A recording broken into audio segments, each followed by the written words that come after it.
Hi there, welcome to class. I'm Miss Faust. Well, look at here. Meet King Ludwig II of Bavaria. Yes, Bavaria.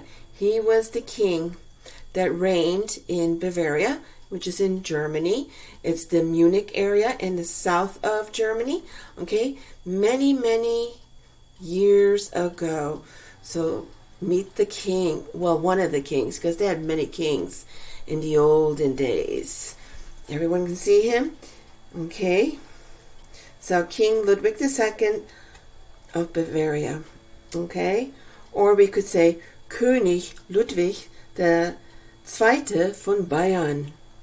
Okay. I thought we'd begin with a few postcards this fine day. Here is another view of Austria, the Salzburg area. Now underneath here, okay, this is actually, so I don't get this wrong, it is like a, underneath this building, they have what we call catacombs, okay, and in the olden days in Europe, places like in France, Italy, Spain, Austria, obviously, they would build underneath like castles, palaces, and then like areas where people could actually go, but it's really cold. It's very chilly. You can keep your wine, and a lot of the rich people would keep their wine bottles, especially their very expensive ones, in these catacombs which are underneath. So it's like a basement, but it's not the basement. But you understand, it's down in the dirt. They would dig down there, and the hole would be so huge that they could. It's almost like a tunnel. So catacombs are underneath this area, and they keep they could keep like wine bottles. Also, in the olden days, they would also the families would bury their dead down there. Okay, so instead of just in the regular cemetery, which is in this area here that we're looking at, they would do it in the catacombs because of the air being cool and everything. So this is also in Austria. And also, this is a part of Austrian history. Okay, we have pictures of two gentlemen, and then a house here, or homes here. Again, very old, in the olden days. This gentleman over here is actually, if you're familiar with the song, Silent Night, he is responsible for it, for the writing of the song. And then this gentleman over here is responsible for the music, for the music that goes with the beautiful song. But usually, I'm not gonna, names and all that. It's very good. It's confusing it with the names. So I'll just, look at pictures. But this gentleman is usually the one that people will attribute that beautiful song, had Silent Night, to him. And then here is, you can see the music notes, and then the buildings where they lived years and years ago. Also part of Austrian history. Interesting, huh? Okay, so let me see so I don't get the gentleman just in case. I know one of them is, let's see. Okay, one of them is Mohr, Mohr, and one is Gruber. Okay. So I believe this is Mohr, and this is Gruber, but I could be wrong. That's why that's so confusing. Okay.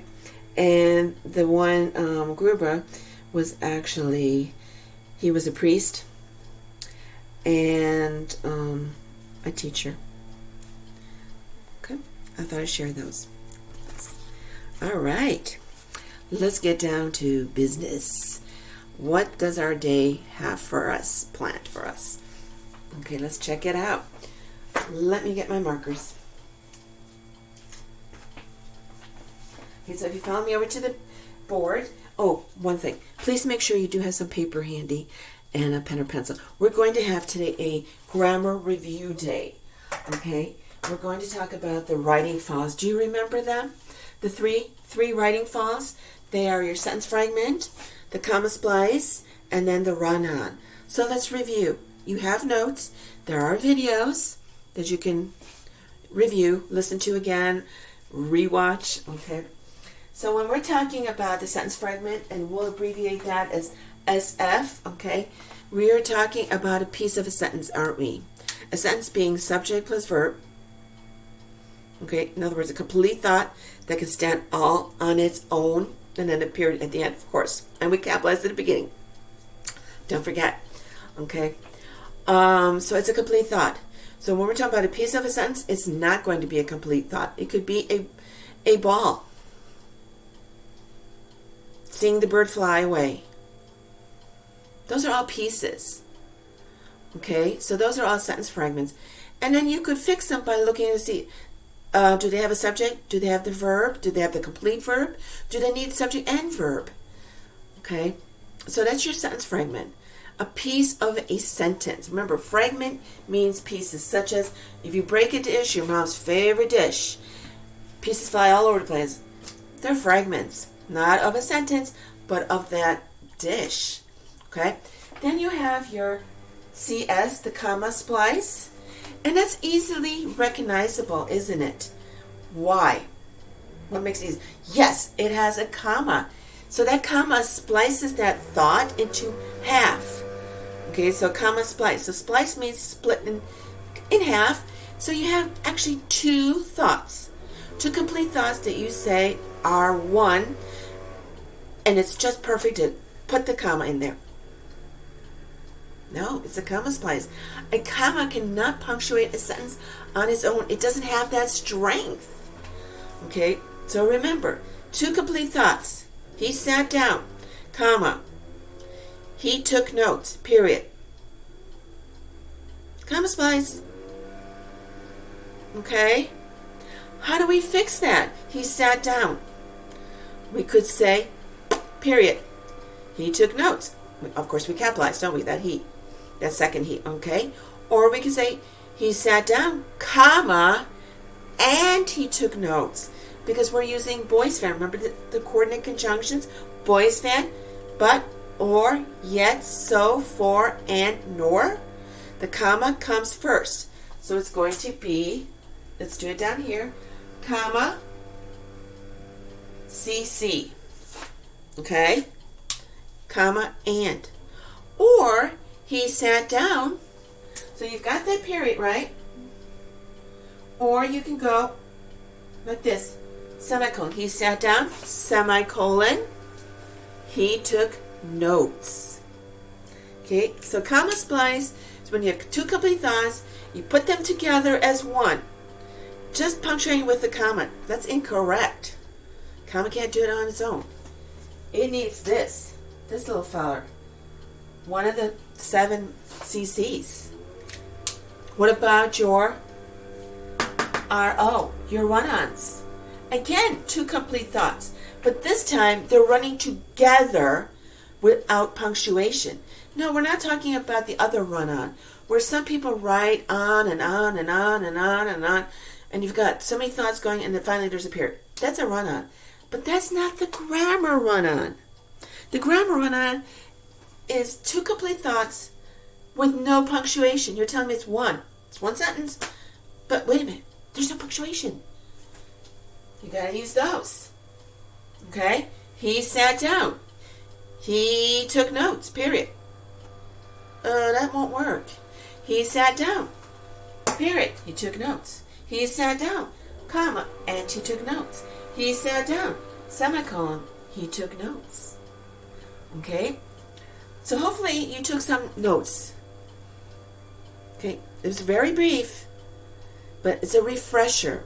Because again, we want to avoid writing these types of mistakes.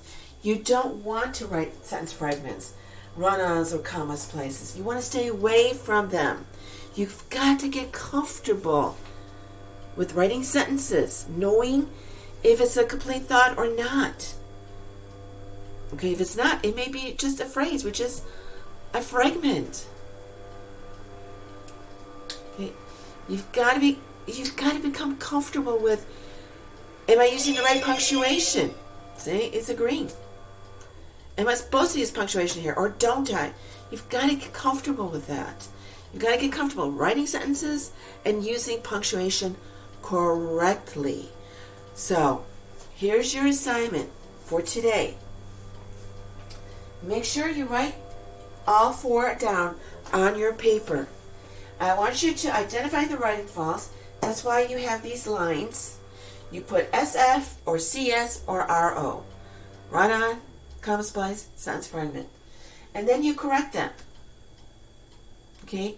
So you'll write this, and then what it is, and underneath you'll have the correct version. Does that make sense? Okay. The correct version will go underneath. Okay. So number 1 is, he is a good debater. He is always prepared. Number 2, choosing the correct answer. Number 3, Amber went to the store. She needed more yarn.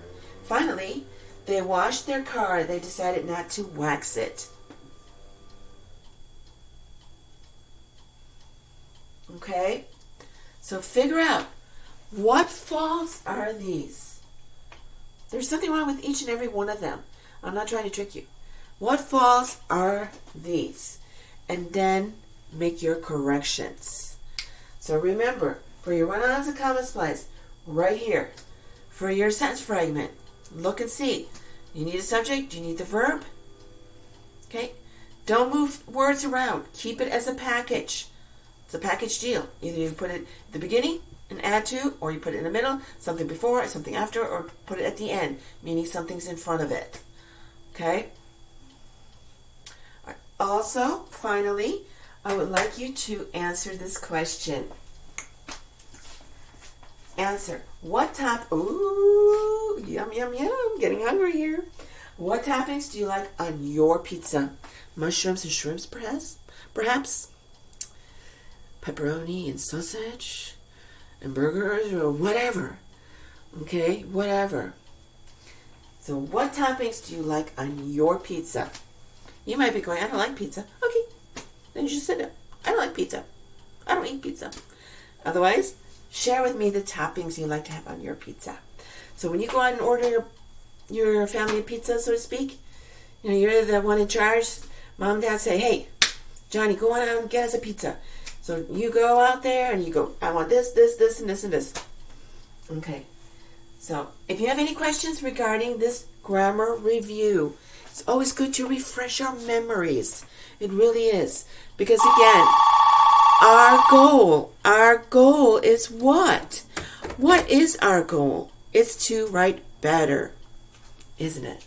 So we need to review how to write a sentence, when to punctuate, where to punctuate, what punctuation mark. Okay. So again, make sure you turn this in today.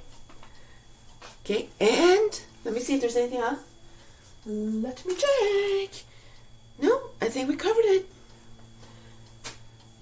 Otherwise, have yourselves a fantastic day. Till next time. Oh, King Ludwig says goodbye. Till next time, take care. Bye-bye.